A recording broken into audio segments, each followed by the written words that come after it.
طالب دنیا جو ہے وہ عدل نہیں کر سکتا، تو یہ عدل وہی کر سکتا ہے کہ جو طالب آخرت ہو۔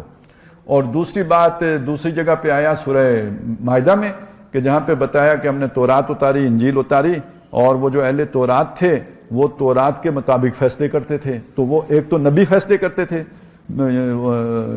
اور ان کے ساتھ جو ہے ان کے علماء اور رہبان جو ہیں وہ بھی فیصلے کرتے تھے۔ تو یہ سلسلہ ان کے ہاں رہا کہ ان کے مرکز میں کوئی نہ کوئی نبی ہمیشہ موجود رہا۔ محمد رسول اللہ صلی اللہ علیہ وسلم کے بارے میں ہم جانتے ہیں کہ آپ پر آ کے نبوت ختم ہو گئی، آپ کے بعد کسی نبی نے نہیں آنا۔ اور نبوت کا یہ اختتام اس معنی میں تو ہے ہی کہ یعنی یہ تو بالکل نہ سمجھیں لہذا کے لیے بھی کہ جیسے روٹی ختم ہو جاتی ہے، جیسے جیب سے پیسے ختم ہو جاتے ہیں، اس معنی میں نبوت ختم ہوئی ہے، نہیں، اس معنی میں نہیں ختم ہوئی۔ جیسے ہم کہتے ہیں میری تعلیم مکمل ہو گئی ہے، یعنی تعلیم میں نے ختم ہوئی، مکمل ہو گئی، میں نے جو ڈگریاں لینی تھی لے چکا، میں فارغ التحصیل ہو گیا، اب یہ تکمیل ہوئی ہے، تو گویا محمد رسول اللہ صلی اللہ علیہ وسلم پر آ کے ختم نبوت ہوئی کا مطلب ہے نبوت کی تکمیل ہوئی۔ جیسے ایک حدیث سے بھی ظاہر ہے کہ آپ صلی اللہ علیہ وسلم نے فرمایا کہ ایک محل تھا بہت شاندار، دیکھنے والے اسے دیکھ کر بہت اسے خوبصورت پاتے تھے، مگر اس میں ایک اینٹ کی جگہ خالی تھی، تو وہ آخری اینٹ میں ہوں، یعنی معلوم ہوا کہ وہ قصر نبوت ہے، اس میں ایک خلا تھا، وہ آخری اینٹ کی جگہ باقی تھی۔ جو ہی نبی صلی اللہ علیہ وسلم کی بعثت ہوئی تو وہ قصر مکمل ہو گیا۔ تو مکمل ہونا اس معنی میں کوئی ایک پروجیکٹ تھا، وہ اپنی تکمیل کو پہنچ گیا۔ تو یہ جو سلسلہ حضرت آدم علیہ السلام سے شروع ہوا تھا وہ درجہ بدرجہ بڑھتے بڑھتے ارتقاء کرتے کرتے ترقی پاتے پاتے محمد الرسول اللہ صلی اللہ علیہ وسلم پر آ کے مکمل ہو گیا۔ البتہ جہاں تک نوع انسانی کے سفر کا تعلق ہے وہ تو ابھی بھی جاری تھا۔ یہ نبوت کے ادارے کی تکمیل ہوئی، انسان کی ذہن ابھی اس جگہ کے برابر نہیں ہے، وہ ابھی نیچے تھا، کیونکہ نبوت تو بلندی پہ ہوتی ہے، اس کا درجہ بلند ہے، تو انسانیت نے ابھی مزید سیکھنے کے لیے سفر کرنا تھا، ٹھوکریں کھانی تھی۔ تو اب 1500 برس کے تقریباً فاصلے پر ہم آ چکے ہیں محمد رسول اللہ صلی اللہ علیہ وسلم سے، اور اس دوران بہت سی ترقیاں ہوئی ہیں، بہت سا ارتقاء ہوا ہے، معاشرے نے اپنی شکل بدلی ہے۔ حضور صلی اللہ علیہ وسلم کے دور کا جو معاشرہ تھا اس کی جو شکل تھی، اس کے جو بنیاد تھی جس پر وہ کھڑا تھا وہ قبائلی نظام تھا۔ ایک بنیادی تنظیم جو تھی وہ قبائل کی بنیاد پر تھی، خاندان کی بنیاد پر تھی۔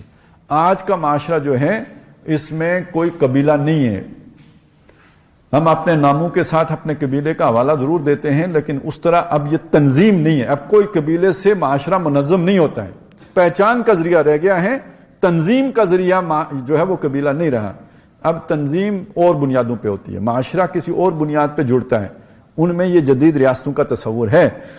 یہ بہت بڑی یعنی میرا اگر جن لوگوں نے تھوڑی بہت سیوکس پڑھی ہوگی وہ اس بات کو شاید سمجھ سکیں گے کہ جب ہم ریاست کا لفظ استعمال کرتے ہیں تو ہم سمجھتے ہیں کہ جیسے آج ریاست ہے ایسے ہی مدینے میں بھی ریاست تھی، ایسی بات نہیں ہے۔ مدینہ تو خیر وہ بھی پہلے کی بات ہے۔ یہ حضرت حسین رضی اللہ تعالیٰ عنہ کی شہادت کا سبب کیا ہے کہ جو حکمران ہے اسی کو ریاست سمجھا جاتا ہے۔ آپ نے اگر حکمران سے اس کا قطع تعلق کر لیا ہے، یا آپ نے اس کی مخالفت کی ہے، یا اس کی رائے سے اختلاف کیا ہے، تو یہ ریاست سے گویا غداری کر دی ہے۔ آج آپ حکمران کو گالی بھی دیں تو کوئی آپ کو نہیں پوچھتا ہے، یہ کوئی بغاوت نہیں ہے، یہ کوئی غداری نہیں ہے۔ ہاں، ریاست پاکستان یا اس کی کسی علامت، اس کے ساتھ آپ چھیڑ چھاڑ کریں گے تو اب معاملہ بالکل مختلف ہو گیا کہ یہ ریاست کا مخالف ہے، تو ریاست کی مخالفت کی اجازت نہیں ہے، البتہ حکومت کی مخالفت کی اجازت ہے۔ جبکہ اس دور میں حکومت اور ریاست کا فرق ہی نہیں معلوم تھا انسانوں کو۔ یزید کی مخالفت کا مطلب گویا ریاست کی مخالفت ہو گیا۔ یہ فرق کب آ کے ظاہر ہوا ہے؟ یہ مسلمانوں کے سارے دور میں نہیں ظاہر ہوا ہے، یہ جسے جو جدید ریاست کا تصور ہے یہ اس میں ظاہر ہوا ہے، اور یہ جدید ریاست کا تصور مدینے سے نہیں آیا ہے۔ یعنی جو مدینے سے ہماری چلی ہے نا روایت، ہمارے بادشاہوں کے ذریعے سے خلافت ملوکیت میں بدلی ہے، پھر ملوکیت کے اس سرے پر آج ہم واقع ہیں، بیچ میں انگریز آیا ہے،